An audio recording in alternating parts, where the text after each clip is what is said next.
Georges Forest, bonjour. Bonjour.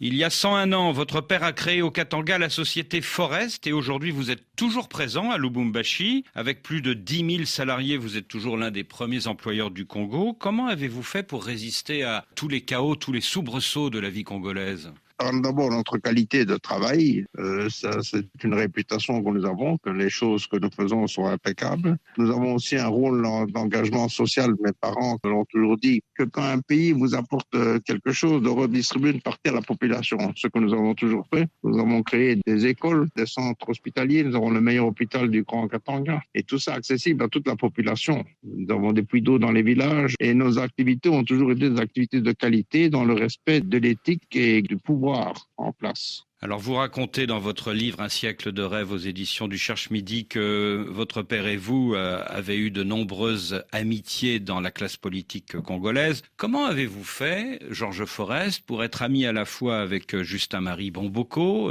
qui était votre témoin de mariage, et qui était donc l'un des hommes forts à Léopoldville, aujourd'hui Kinshasa, et en même temps avec le sécessionniste katangais Moïse Tshombe, par exemple? Mais vous savez, l'amitié est une chose et la politique est une autre. Nous ne faisons jamais de politique. Nous sommes des hommes d'affaires. Nous connaissons tout le monde. Justin Momoko, je l'ai connu à Bruxelles, à l'ULB. On est devenus très amis, comme Kengo, et c'est comme ça que lui a été le témoin de mon premier mariage. Mais nous ne faisons pas de politique. Nous ne parlons pas de politique quand nous nous voyons. Et Tshombe? Tshombe était une connaissance de mes parents avant l'indépendance, et on a continué à le voir comme un ami, mais tout à fait en dehors de tout ce qui est politique. Chacun faisait ce qu'il veut. Nous, on ne parlait pas politique à la maison. C'était une règle. Vous dites aussi que vous avez bien connu Mobutu, évidemment, mais vous avez bien connu aussi Étienne Tshisekedi, l'un de ses plus farouches adversaires. Comment vous faisiez pour être ami à la fois avec Mobutu et Tshisekedi? Mais il faut être franc avec les uns et les autres. Il ne faut pas avoir peur de dire, écoutez, moi je vois un tel, je fréquente, c'est un ami, je le connais bien. Et quand vous voyez l'autre personne, vous le dites aussi. Il faut être franc et sincère et pas jouer l'hypocrisie. Il faut être honnête en disant que c'est un ami pur et point à la ligne, on ne fait pas de politique. Oui, mais Mobutu ne vous reprochait pas de recevoir Tshisekedi à la maison? Mobutu m'a jamais reproché. Pour être honnête, non. Du moment qu'on lui disait les choses franchement, je crois qu'il faut lui dire les choses comme elles étaient. Et ça, il aimait bien. C'est un homme qui aimait bien une certaine franchise. Et je n'ai plus jamais eu de problème. Il sait bien qu'on ne faisait pas de politique. Nous, on développait nos activités. Et lui, ce qui l'intéressait, c'est que nous créions de l'emploi et que nous développons nos activités. Alors, il y a un nom qui n'apparaît jamais dans votre livre, c'est celui de Patrice Lumumba. Pourquoi? Mais parce que je ne l'ai pas connu. Il est resté très peu. Il était du côté de Kisangani et quand il est venu au pouvoir, je ne l'ai pour ainsi dire pas connu. Il est resté très peu de temps et je n'ai pas eu l'occasion de le connaître. Donc, je ne peux pas en parler. Il n'empêche, c'est à Lubumbashi qu'il a été finalement assassiné. Oui, mais bon, c'est pas parce qu'il est assassiné ici que j'ai une opinion ou une chose. Je ne le connais pas. Je ne peux pas juger quelqu'un. Tout ce qu'on sait, c'est que c'était un grand nationaliste, mais c'est tout. Je ne vais pas vous dire quelque chose sur une personne que je ne l'ai pas connue. Vous qui étiez très proche de Justin Bomboko, qui est l'un des hommes qui a décidé de livrer Lumumba à Tshombe, est-ce que pour vous, ce n'était pas finalement un Congolais pas très fréquentable? Comme je vous ai dit, M. Baouvier, je n'ai pas eu l'occasion de le rencontrer ni de le côtoyer. Bomboko, je l'ai connu, je l'ai côtoyé. Ça n'avait rien à voir avec Lumumba. Lumumba, je ne le connaissais pas. Donc, c'était une personnalité comme d'autres personnalités qui avaient au pays, quoi. Mais vous connaissiez bien, en revanche, l'un des plus farouches adversaires de Lumumba, à savoir Justin Bomboko, qui faisait partie du groupe de Binza avec Mobutu le jour où il a été décidé de livrer Lumumba à Tshombe. Oui, mais comme je vous ai dit, comme je ne fais pas de politique, les histoires qui sont passées entre eux, les règlements de compte, je n'ai rien à voir. Nous, on est dans les affaires et nous développons nos activités uniquement dans les affaires. Ce qui s'est passé en politique, je ne suis jamais intervenu. Ou bien on fait la politique ou bien on fait les affaires. On ne peut pas faire les deux en même temps, sinon les affaires ne peuvent plus marcher. Voilà, impossible. En 1978, Georges Forest, vous habitez Kolwezi quand les rebelles katangais attaquent et vous font prisonnier. Dans votre livre, vous racontez cette scène terrible où ils vous mettent contre un mur pour vous fusiller, mais vos employés congolais s'interposent et vous-même qui parlez swahili, vous réussissez à parlementer avec un chef rebelle, ce qui vous sauve la vie. Lors de cette attaque rebelle, Georges Forest, quelques 170 Européens ont été tués. tués. Est-ce que vous pensez, comme beaucoup de Belges, que certains de ces Européens ont été tués par l'armée de Mobutu afin de forcer la France à intervenir militairement et à envoyer ses parachutistes, ce qui s'est produit finalement? Alors, non, ça je suis pas assez ferme là-dessus. Ce sont les rebelles qui les ont tués parce que dans les premiers jours que les choses se sont passées, quand la rébellion est rentrée dans Kolwezi, les premiers jours, ils ont tué beaucoup d'expatriés, mais ils ont tué beaucoup de Congolais. Et on oublie de parler de ça. Il y a quand même aussi des centaines et des centaines de Congolais, si pas plusieurs milliers, de tués. Donc, c'est pas l'armée congolaise. L'armée congolaise n'était pas sur place. Les quelques-uns qui étaient là étaient partis.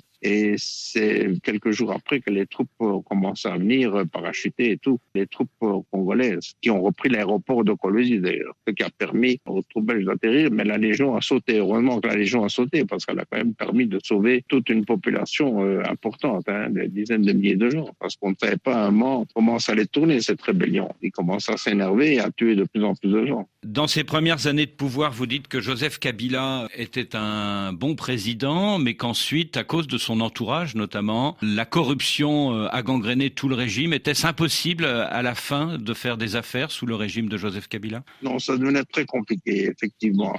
Les 5 premières années, comme je l'ai dit, étaient très bien. Il a géré le pays correctement. Et il était sous le régime d'1+4, donc il y avait quand même un équilibre et les choses se passaient relativement bien. Mais une fois qu'il a été réélu, avec des entourages très proches à lui, ils ont commencé à mettre la corruption en place et ça a été vraiment un fléau terrible parce qu'ils voulaient prendre tout, on voulait s'accaparer de toutes les affaires. Personnellement, nous avons beaucoup souffert de cette période. Et aujourd'hui, sous la gouvernance de Félix Tshisekedi? Vous savez, le président Tshisekedi a hérité un pays qui n'est pas simple à gérer. Quand il a pris le pouvoir, il a d'abord dû se stabiliser, voir ce qui se passait. Et malheureusement, il avait aussi un entourage qui n'était pas très bien, mais qu'aujourd'hui, il a quand même écarté pas mal. Il en a peut-être encore quelques-uns, mais lui-même veut faire quelque chose. Il est de bonne volonté, mais le pays n'est pas si simple que ça à gouverner. C'est un pays difficile à gérer avec les révolutions de l'Est. Il faut lui laisser un peu le temps pour qu'il puisse réaliser son programme et voir ce qui va se passer après. Vous dites dans votre livre que vous avez été écarté du secteur minier du Katanga à l'instigation notamment du milliardaire israélien Dan Gertler. Or justement, Dan Gertler, il est défendu aujourd'hui par les autorités congolaises qui plaident la levée des sanctions américaines contre lui. Qu'est-ce que vous en pensez? Je pense que ça, c'est une question politique. C'était pour récupérer le maximum pour qu'il cède une partie de ce qu'il avait pris d'une façon frauduleuse avec la corruption. C'est-à-dire qu'aujourd'hui, les Congolais ont fait un marché avec Dan Gertler. Vous nous rendez l'argent que vous nous avez pris et en échange, on vous défend. On plaide devant les Américains pour qu'ils lèvent leurs sanctions contre vous? Je ne sais pas si c'est ça les accords, je ne les connais pas. Mais ça ressemble. Mais si c'est dans l'intérêt de récupérer un maximum de biens pour le pays, on peut dire OK. Et vous dites toujours dans votre livre que derrière votre retrait du secteur minier, il y a aussi le fameux groupe de négoce international anglo-suisse, Glencore. Bon, Glencore est quand même une puissance énorme. Pour le moment, ils ont ce qu'ils ont. Ils ont les mines qu'on avait de Kamoto, qu'ils ont eu ça par Dan Gertler. Et ils sont occupés à les exploiter. Pour le moment, ils sont toujours cantonnés de ce qu'ils ont eu avant. Ils n'ont pas eu d'autre chose en plus. Donc, ils sont toujours là. Ils vont développer, je pense. Mais ils n'ont pas développé d'autre chose. Et c'est par Dan Gertler qu'ils sont entrés dans le secteur minier congolais. Tout à fait. Et vous semblez dire qu'ils auront du mal à atteindre leurs objectifs, c'est ça? Je pense, parce que bon, pour le moment, ils n'ont pas encore atteint tous les objectifs qui avaient été fixés à l'époque. Il faut connaître aussi le terrain. Nous autres, nous avions quand même à l'époque tous des ingénieurs belges et des travailleurs qui connaissaient bien les mines et les endroits. Donc c'était plus simple. Tandis qu'ils ont fait venir tous des expatriés, des Sud-Africains et d'autres qui ne connaissent pas du tout les gisements d'ici et la façon d'exploiter et la main-d'œuvre. Maintenant, je pense qu'ils sont occupés à progresser pour essayer d'atteindre leur objectif. Depuis l'époque Joseph Kabila, vous dites que les hommes d'affaires européens sont évincés du Katanga au profit des hommes d'affaires chinois et indo-pakistanais, notamment parce qu'ils ne partagent pas la même éthique. Qu'est-ce que vous voulez dire par là? Mais vous savez, ces gens, ils peuvent se permettre de se corrompre, de faire toutes sortes de magouilles sans qu'ils soient sanctionnés ailleurs, chez eux ou en Chine ou en Inde. On dit les Européens, on doit respecter des éthiques très sévères parce que vous voyez bien en Europe ce qui se passe même avec les banques. Aujourd'hui, les banques sont occupées à fermer les comptes de tous les résidents, quelles que soient ses activités, que ce soit l'employé ou l'homme d'affaires. Ils ferment leurs comptes en Belgique. Alors parfois, je me pose la question, si en Europe, cette politique est voulue dans un but de maintenir l'Afrique dans un état de pauvreté, pour quelles raisons? Et permettre ainsi ces conflits de naître. Moi, je crois que les États devraient obliger les banques à travailler. Si on veut investir en Afrique, il faut que les banques puissent aussi suivre les investisseurs. Mais si un investisseur vient en Afrique pour investir, on lui ferme ses comptes en Europe, il ne viendra pas, évidemment. Ici, l'Afrique a tellement de choses à faire, surtout dans l'agro-industrie. On parle toujours des mines. C'est une erreur. C'est un pays agro-industriel, le Congo, avec ses étendues. Nous avons ici, nous avons développé maintenant une activité agro-industrielle avec au Congo. Nous avons quand même maintenant 60 000 têtes de bétail sur 1 million d'hectares.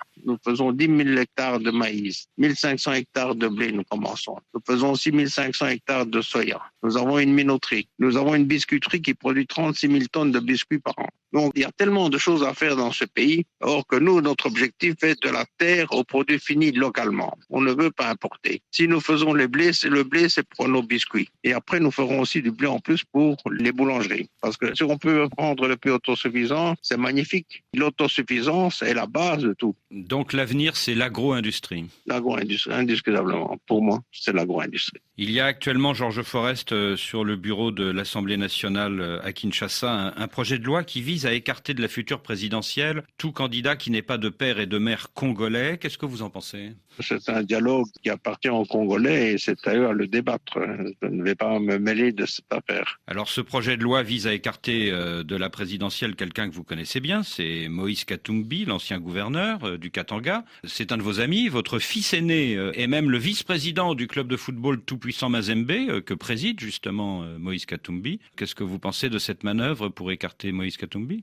Vous savez, pour parler de Mazembe, c'est une vieille histoire de famille. Mon père était déjà là quand c'était encore Englebert dans les finances, dans les sponsors. Nous, on a été là quand Moïse Katumbi a repris le club. Donc, il a repris, il a développé très fort le club. On est resté. C'était un autre fils à moi qui était avant vice-président. Il est parti et j'ai mis Malta comme vice-président. Mais ça fait partie de l'histoire. C'est pas une question politique ni un soutien politique. C'est purement histoire. Maintenant, si ça devient des causes politiques et que ça crée des problèmes pour tout le monde, c'est un fait certain qu'il prendra ses responsabilités et s'il doit quitter le poste.